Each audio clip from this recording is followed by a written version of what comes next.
field manicuring taking perhaps a little longer than expected. An umpire meeting behind the plate has just wrapped up. Everybody's appeared to be raring to go, but we're still awaiting first pitch now, 7 minutes tardy. And I think the rule is if the teacher doesn't show up to class in the first 15 minutes, you are legally allowed to leave, so who knows. Pitch, swinging a line drive into the left center field gap. That is down. Taylor Minnick will cut it off, but not before it rolls to the wall. Runner rounding third. She'll head to the plate. The throw is not in time. Billy Andrews dove under the tag. A nice slide to evade the tag of Lindsey Warwick, and Nebraska is on the board first. It's 1-0. Much more sparse crowd than we saw for Game 1. Not an empty seat in the house for Game 1. The same cannot be said for Game 2, although it is relatively well attended. The next pitch to Andrews, a bullet back up the middle, and that will score Nebraska's second run of the ball game. A seeing eye base hit from the Nebraska center fielder has the Huskers ahead 2-0 in the first. So here's the tail of the tape. Bases juiced, 2 away, top 1. Nebraska leads 2-0. 2 runs on 4 hits. They had back-to-back singles and then a hit by pitch to load the bases. Nowhere to put Caitlin Neal. The right fielder is in a 3-1 count ahead of Macy Montgomery. Righty on lefty, Montgomery to Neal. Nowhere to put her. Something's got to give. Here's the 3-1. Off the fists, drifting back is Copeland, drifting over is Benson. The shortstop puts it away and stops the bleeding. Nebraska gets 2 runs on 4 hits, no errors. They leave the bases loaded.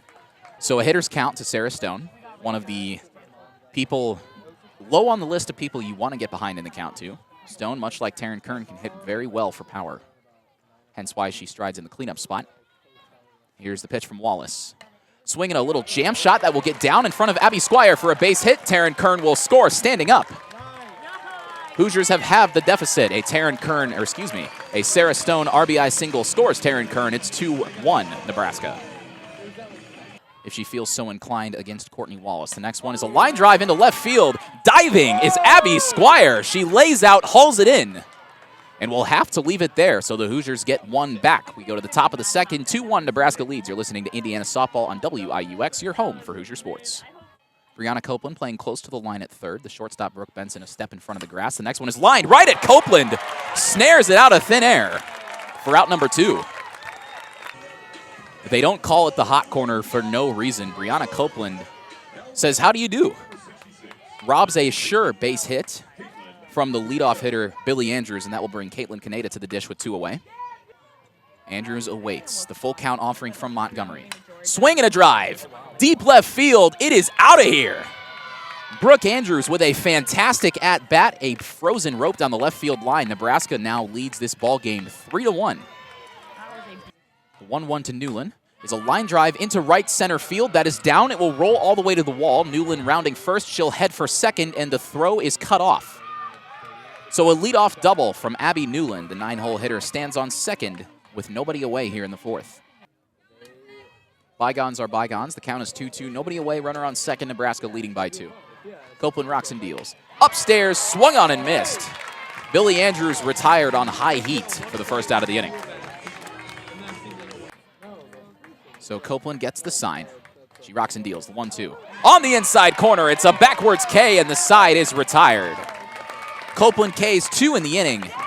The second one with a little exclamation point. We'll go to the bottom of the fourth. Huskers 3, Hoosiers 1. You're listening to WIUX, your home for Hoosier Sports. On deck is the 9-hole hitter, Brooke Benson. She would be next if Mitchell can reach base. The 2-0. A little slapper off the third baseman's glove. Gray couldn't field it cleanly. And an E5 loads the bases for the Hoosiers. The Hoosiers have been down to their last strike of the inning a couple times, and so far they have been able to come through. Benson will need to continue that trend here to keep this inning alive. The Hoosiers have not scored since the first. Bases juiced, though, here, trailing by 2. And if you want to circle a plate appearance, perhaps this is the one where you do so. The 0-2 from Wallace. On the outside corner, Benson is rung up for the second time today, and the Hoosiers let an opportunity go by the wayside. Mr. Brightside blasting over the speakers here at Andy Mohr. We're in the bottom of the fifth. The Hoosiers not having much on the bright side to speak about this afternoon. They were outscored by Nebraska in Game 1. They have been blanked for the last 3 frames of this one. They trail by 2. Top of the order rolls back over for a third time. Cora Bassett, the first to face Courtney Wallace. It's her third time through the order, and she still looks sharp as ever. 1 run surrendered on just 4 hits. The Hoosiers have been blanked since the first inning. That one is a chopper up the middle, off the glove of Wallace, fielded out of the air by Andrews. Throw to first is in time. A 1-6-3 ground out to open proceedings in the fifth. That's not something you see every day. That one chopped to the left side foul, just off the dugout netting on the third base side. So Copeland in a 1-2 hole here. Batting in the middle of the order and in a spot that you would expect a middle of the order hitter to come through. Copeland has 2 hard hit balls to her credit today. She's 1 for 2. Looking to go 2 for 3. The 2-2. Swing and a miss on the outer half. Copeland is retired on strikes, and the Hoosiers have left 5 stranded in the last 2 innings. Caitlin Kaneda strides to the dish, looking to flip the script. She's 0 for 3 with a pair of flyouts, both in foul territory. She's also struck out. An uncharacteristically unproductive day for the second baseman. She squares to bunt, does not get it down. The throw goes to second as the runner goes, and now they've got her hung up. The throw will go to the plate. Warwick now between third and home. Bassett with it. She'll run, try to make the tag. Throw goes back to Copeland. We're still in a rundown, and Copeland applies the tag near the third base bag, and the side is retired. Base running drills perhaps on the docket for the Huskers after that one. They leave a runner stranded, do not score, and we go to the bottom of the 6th. It's 3-1 Nebraska. You're listening to Indiana Softball on WIUX, your home for Hoosier Sports. As Wallace rocks and deals the 3-1. Swinging a chopper to short, fielded by Andrews, but she boots it, bobbles it, no play. And E6, the Huskers' second of the game. Hoosier dugout knows what's at stake. They've donned rally caps for this one. 1-0 count, tying run at the plate. Here's the pitch to Meeks. Swinging a fly ball. Deep center field. Back is Andrews. She makes the catch on the track. Abby Meeks nearly the hero, but it goes for naught.